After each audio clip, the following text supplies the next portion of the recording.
Today's daf is daf Yud Daled. We start on the top of the Amud, and we're talking about various kinds of vegetations that grow. And it was commonplace for the idol worshippers to take these beautiful vegetations and offer them for the idolatry. And therefore, you're not allowed to sell them to a guy. And on the list, we have Itzrabolin. My Itzrabolin, what is that? Tarnisa. So Tarnisa is what's called an Eitz Erez in the Gemara Rosh Hashanah Chav Gimel, and apparently it's a very special tree, and its fruits. Well, it's a complicated business because here the Gemara assumes that this Eitz Erez will produce fruit, but the Gemara elsewhere assumes that it doesn't produce fruit. But be that as it may, B'minhu, what do we do when we have a contradiction between our Mishnah and a Brisa? The Brisa is dealing with the laws of Shemitah. During the seventh year of Shemitah, the payros have to be made hefker, and you're not allowed to sell them. You have to open the field for the aniyim. And the Brisa has a whole list of those kinds of vegetation that are included in the laws of Shemitah. And the basic rule is that if the vegetation has a root and it's connected to the ground because the sanctity of Shvius depends upon Kedushas Karka, then that fruit is included under Kedushas Shvius. You're not allowed to sell it, etc. But if, on the other hand, it doesn't have a permanent root in the Karka, then it's not included under Shvius. Hosifa aleim ilexin vitztrobilin mochsosin ubenos shuach. So in that brisa, there's a list of vegetations that are included under the laws of Shvius. And in that list, we have here it's Trebilin. Isal Kedaitlik Trebilin Tarnisa, and if you can identify it with Tarnisa, which we said was the Erez tree, then Tarnisa mi Isa b'Shvius. I'm going to prove to you that Tarnisa is not included in Shvius. Vasandi, we have a brisa. Zaklal kol sheyeshbo yeshlo ikar. It has roots in the ground. Yeshlo Shvius is included in the kedusha Shvius. Kol she'ein bo ikar. If it doesn't have a permanent root in the ground, ein bo Shvius. Now it seems that the Gemara assumes that Tornisa is something that ein lo ikar bakarka. It doesn't have a permanent roots in the karka. It seems like during the winter months, the roots did not survive, so it's not considered permanent. Now, if you're identifying its travilin with Tarnisa, then you have a problem because this brisa that we're quoting regarding Shvius includes its travilin in the laws of Shvius.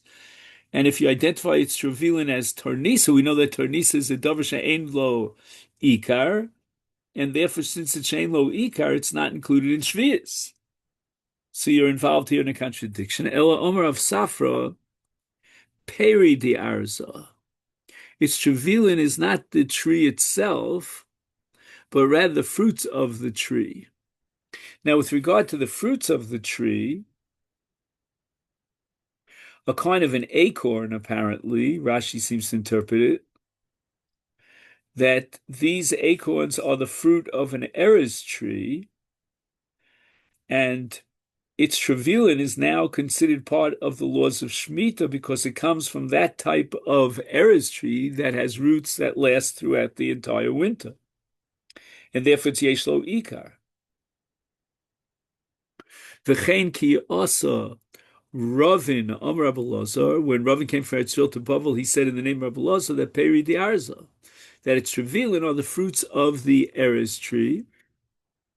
They are therefore included in Shvius because, as we said before, these fruits, whatever they are, if you call them, you want to call them acorns, whatever they are, they grow on these Erez trees, and they last. The roots last through the winter, so it's included in the Shvius, and that's why the price that we quoted a lot, Hosif Alem Itzravilin, includes these fruits in the laws of Shvius. Now, what is Benos Shuach? Omar Rabba Bar Chanam Rabbi Yochanan Te'ene Chivasa. These are white figs. Right, the word Chivrasa, right, Mechuvar means white, and these white figs are considered very special figs, such that the idol worshippers will dedicate them for the idols. Ufrotaros. Now, the question here is whether frotaros, which are stems, is a separate category here listed in our Mishnah, or it's just a description of that which came before it. Omar Rabba Bar Chanam Rabbi Yochanan, you have to add a letter to the Mishnah, and it's Bi Frotrosehem Shalu. The Mishnah is teaching them that these Istervilin and B'roshuach with their stems. In other words, if they're being sold or granted with their stems, then it has a certain chashivas to it. It's significant, and it is used and dedicated for Avoda Zara. But if it doesn't have bitfrotroseim, it doesn't have the stems, it's been cut off, then you can sell it to a guy, and it's not considered something that's so chashuv that it would be dedicated to Avodah Zarah.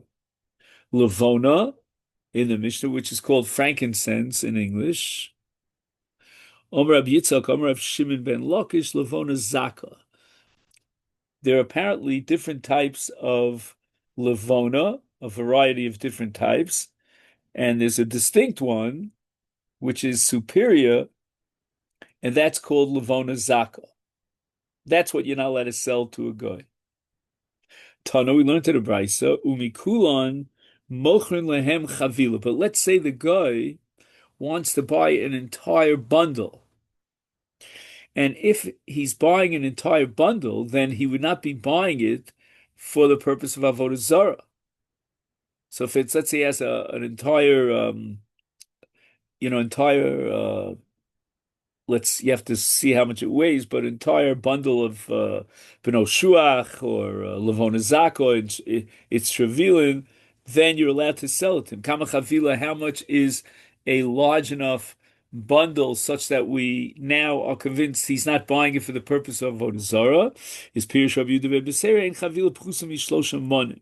It's equal to Shloshim Monim, which is the weight of 100 zuz. And this is a Rambam in Hilchos Avodos Kochavim. A bundle is no less than the weight of 3 mana, which is equivalent to 100 zuz. Now, there's another girsa here, and instead of 3 mana, shlosha monim, it should say shlosha minim. So if he has 3 different species that he's selling to a guy, then even if one of those species is considered a special high-class species that would normally be earmarked for Avodah Zarah, nevertheless you're allowed to sell him this entire chavil. In fact, the Gemara, v'lechush dilma ozil umazmin lachrinim akatre. Okay, there's a large volume here of these very special vegetations that we mentioned before, B'no Shliach and Levona Zaka and Estravilin, but maybe what he's going to do he's going to sell it to other idol worshippers, and eventually it will be brought as a sacrifice for the Avodah Zarah. Amar Abaye, al lifnei makpidin, al lifnei de lifnei lo makpidin. When the Torah says lifnei iver lo sitei michshal, that you shall not abet in a crime, help a person to perform a crime, that's only if he himself will perform the crime. But if he's doing something to pass on to someone else, that's already lifnei to lifnei, and that's not included in that which the Torah enjoins you under the lifnei velocite mitchell. Okay, now we have a whole discussion about a white rooster. And I'm always curious about whether or not idolatry is related to aesthetics. There's some, some emphasis on that which is beautiful. So I don't know, if I saw a white rooster that had no shtei saras of shachar, maybe that would be very beautiful. Like, for example, if you see pigeons, sometimes you'll see a white pigeon or a white bird, it's very, very outstanding. So that's what they wanted to dedicate. Now, this guy, this idol worship, is buying a white rooster from you. You're not allowed to sell it to him. Because again, it would be lifnei iver. He's going to use it as part of his sacrifice to the idols. Omer Rab Yona, Omer Rab Zera, Omer Rab Zvid, Ika Demasne, according to a different tradition, it's Omer Rab Yona, Omer Rab Zera. So it's Rab Yona in the name of Rab Zera, we drop Rab Zvid, but Tarnagol Lemi. An idol worshiper comes to the marketplace and he says, who can sell me a tarnagol, a rooster? He doesn't mention the word white rooster. Mutalimkolo tarnagol lava. You're allowed to sell him a white rooster because the very fact that he didn't specify that he's looking for a white rooster to purchase, that indicates he's not now involved in looking for something for idol worship. But if he says tarnagol love on me, who's got in this shuk with all the the hum and bum, all the loud noise of all the people there, who has a white rooster to sell me? Also limkolo tarnagol rosa. Love him, because then the very fact that he's looking specifically for a white rooster is because he's interested in sacrificing it for the idols. Tonight we learned in our Mishnah, Rabbi Yehuda Omer, Mocher hu lo tarnagol lovan beina tarnagolim. According to Rabbi Yehuda, if you are selling a whole bunch of roosters amongst the entire group, there's a white rooster, you're allowed to sell him the white rooster in this general sale. Because the fact that he's buying all these and he's willing to, to purchase even roosters that are not worthy of being sacrificed, then he's not interested at this point in sacrificing for the idols. He's Protestant, he's not Catholic, as we say. Hechi dami. Now the Gemara is going to say, Mimanavshach. I don't understand the case of Rabbi Yehuda and his permission to sell one group in which there's also a white rooster.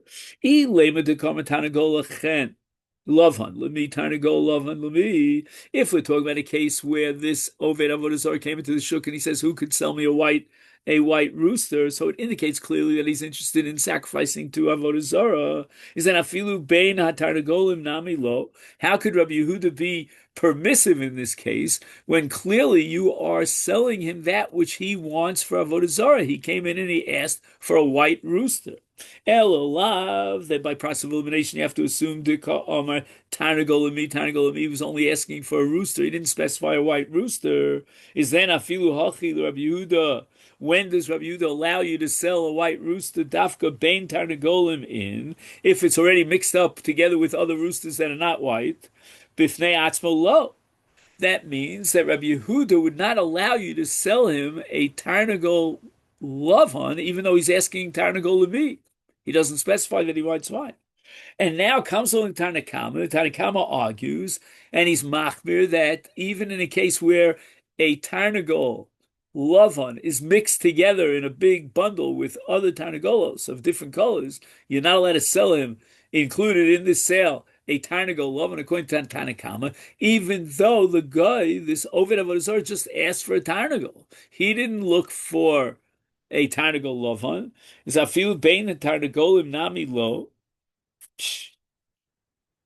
In other words, basically, everybody agrees here, both Rabbi Yehuda and the Chachamim, that you're not allowed to sell to an idol worshiper a tarnagol lavan, even in a case where the idol worshiper didn't specify that he's looking for a lavan.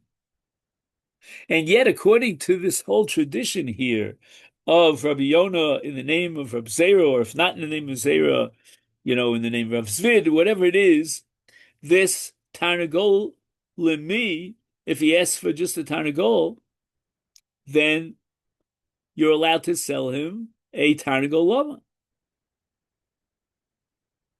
And it seems here that there's no debate about it, that you're not allowed to sell him a Tarnagol Lama. Again, unless it's mixed in with others, according to Rabbi Yehuda. Rav Nachman comes to resolve this contradiction. What's the case in our Mishnah? When he says, the idol worshiper says that, you know what, I want to buy both. Sell me a white Tarnagol together with a black Tarnagol. And in this case, since he did mention a white Tarnagol, according to Tanakama, he is indicated that he's very, very interested in a white Tarnagol for Avoda Zara. But again, that's only because he said Zel and Zeh v'Zeh, and included in the Zeh was, he specified a white Tarnagol. If he didn't specify any kind of color whatsoever, then Kuliyamalo Pligi, even the Tanakama would agree to Rabbi Yehuda that you're allowed to sell him a white rooster. So therefore, we go back to the statement of Rabbi Yonah in the name of Rabbi Zara, and that is that you're allowed to sell him a white rooster because he didn't specify any color. Tanya Nami Hokin, I'll bring you a brisa to support. To some Rabbi Yehuda Masai, when do we say you're not allowed to sell a white rooster to a guy? Bisman Sha'omer Tanagol Zel Lavan. If he said, I want a white rooster, Avalim Omar Zeh, I'll purchase a white rooster, I'll purchase a colored rooster, I want both, is mutter, then you're allowed to sell him a white rooster.